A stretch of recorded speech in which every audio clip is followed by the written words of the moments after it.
New ইয়র্কের জেএফকে আন্তর্জাতিক বিমানবন্দরে বড় ধরনের দুর্ঘটনা থেকে রক্ষা পেয়েছে সুইস এয়ারলাইন্সের যাত্রীবাহী বিমানসহ একাধিক উড়োজাহাজ।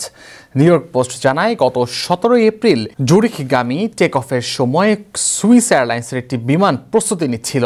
এ সময় আরও 4টি বিমান অপেক্ষায় ছিল।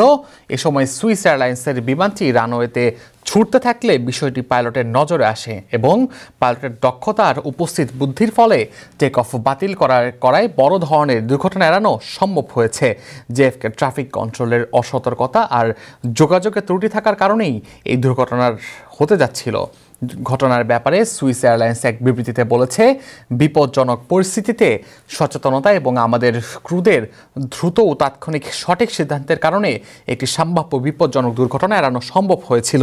অপরদিকে ফেডারেল এভিয়েশন অ্যাডমিনিস্ট্রেশন ঘটনা তদন্ত করছে।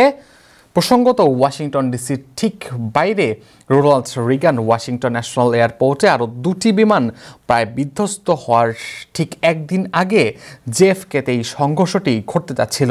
এছাড়াও অতি সম্প্রতি ভার্জিনিয়ার বিমানবন্দরের জেটব্লু ও সাউথ ওয়েস্ট এয়ারলাইন্সের 2টি বিমান একই সময়ে একই রানওয়েতে টেক অফের প্রস্তুতি নেবার সময় দুর্ঘটনা ঘটতে যাচ্ছিল বলে ফেডারেল এভিয়েশন অ্যাডমিনিস্ট্রেশন FAA জানিয়েছে।